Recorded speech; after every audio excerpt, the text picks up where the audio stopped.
ukuvula ibranch lapha ngokusemthethweni ngoba mangabe kukhona ibranch entsha la kwaguqa kwi-donation ngeke ngihambe kuyivula mina impela ngokusemthethweni bathi kuzobe kukhona ngisho inkosi yesizwe khona lapha.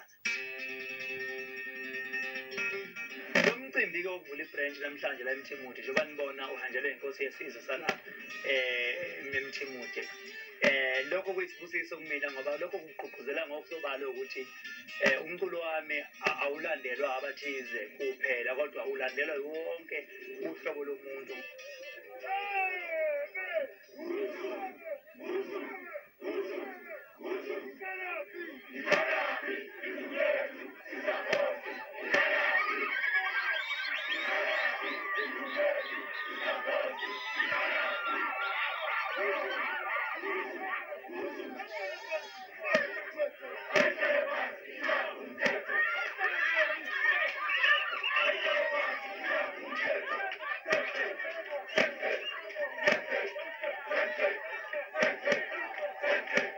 Ngibusisekile kakhulu ezweni. Sanibonani. Ayeye Mthimuthe ayeye. Angibingelele izolo zesizwe ekhona phakathi kwethu. Ngibingelele uMpokompongose uThuzani. Awubona kufanele ukuthi akazivakashele la ezweni laMthimuthe. Sifanele thina ukuhlangana naye uyazi ukuthi sahlangana lapha e-University yaKwaZulu-Natal ezophefoma khona. Ngizile kuthiwa uzovula ibranch kule ndawo. Ngiyathemba uzobazuza abalandeli abazosala besebenza umsebenzi wakho njengomculi futhi uzothola abanye uzobathatha ubafundise baphiqize ukuba bayenze le nto oyenzayo nala kaMthimuthe. Ngicela-ke kube mnandi ungajahi-ke khuzaphi uzosebenza nekwenza kube mnyama ukhona la usebenza ufuna ngoba wena ufikelile usekhaya-ke lapho umuntu uzokuthinta kulaba zizokala. Ngiyabonga kakhulu ngicela ngijabule ngendlela engifisa ngayo noma ngaze kushawa uthwele usuku. Inkosi nje iphethe isizwe nje ekhombisa ukuthanda kakhulu umculo wami. Lokho kuwuphawu lwesibusiso njengoba sazi amakhosi athintana kakhulu wona ikakhulukazi nalabo abangamakhosi kwaZulu nabangasekho ukuze kufike ngisho kongangezwe lakhe.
Masikhuluma ngama-dancers sikhuluma ngey'nsizwa engisebenza nazo nabo ngoba basebenza nami njengoba nguwumuntu othandwa nje umhlaba wonke nabo abantu abathanda ngoba umuntu nomuntu unogazi lwakhe kodwa futhi-ke nangakho ukuthi basebenza nami baseduze kwami abantu abathanda kakhulu ingakho nabo ubabona uma beqhamuka bayajatshulelwa nabo njengoba nami ngisuke ngijatshulela.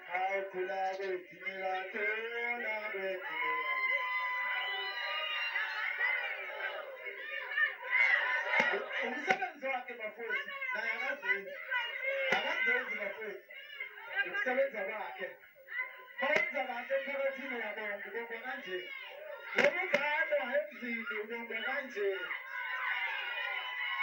emzini nje ubonga kanje kuba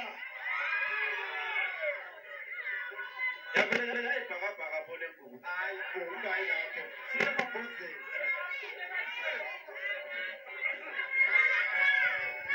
sibabonga kanje yazi ukuthi akakaphelele khona okuzayo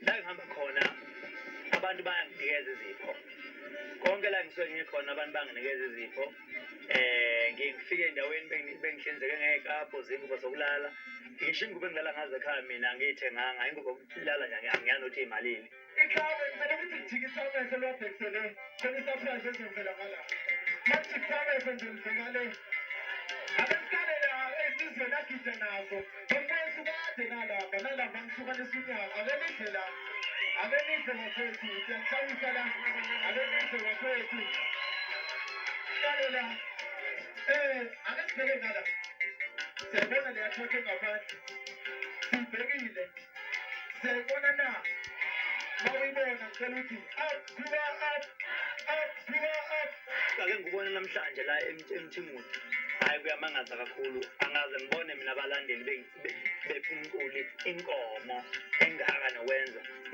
bethi hamba nana inkomo bese kuthi abama-dancers zami bebese bewapha isiklabhu hayi cha besipha nengubo yonke into kule ndawo sibusisiwe bafowethu angazi ngathini ibranch yasemthimuthu othando iy'nsizwa ey'lapha naye elokuzeni ey'hola ibranch ngithi impela kukhulu abangenzele khona.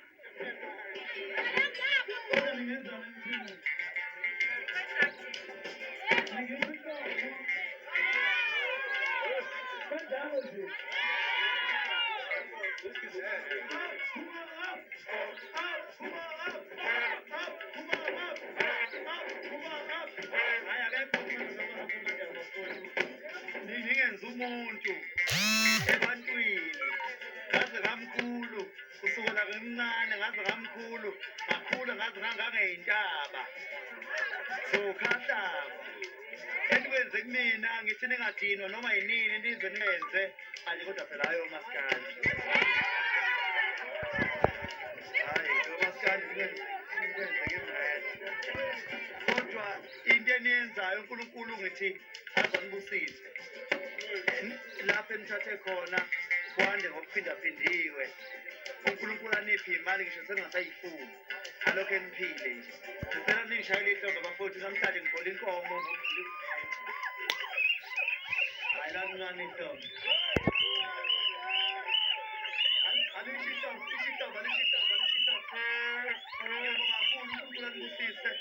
Inkomo kahle kahle ngokwabo bafisa ngihambe nayo kodwa mina ngicabangela ukuthi njengoba beyisizwe sikhona nami ukubuyisela kwami kubona ngithi inkomo ngicela ukuthi vele iwe njengoba ngithi ayiwe la nami sengithi ngiphakamisa ukubonga sokubonga mina-ke manje sengibonga kubona sengibonga ukuthi le nkomo angilibone igazi layo lichitheka khona la eMthimuthu lokho kuwuphawu lokuthi nami ngithi ngiyabonga lapha eMthimuthu ukuthi abangenzele khona ngiphakamisa isandla.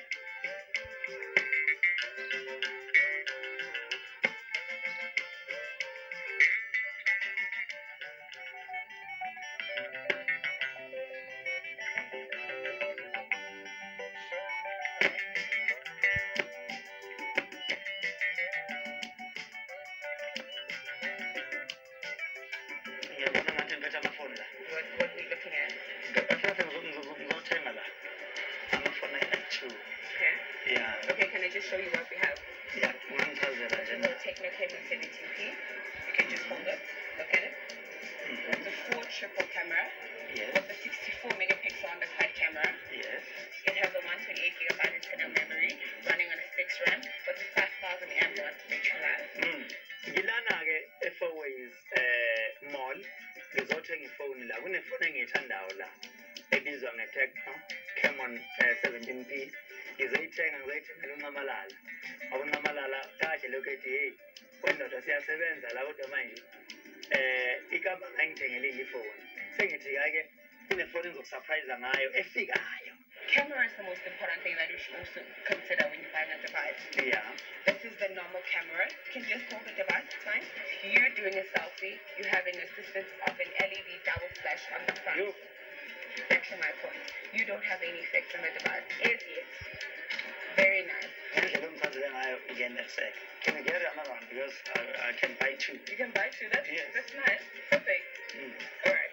No problem. You can come this side. Yeah.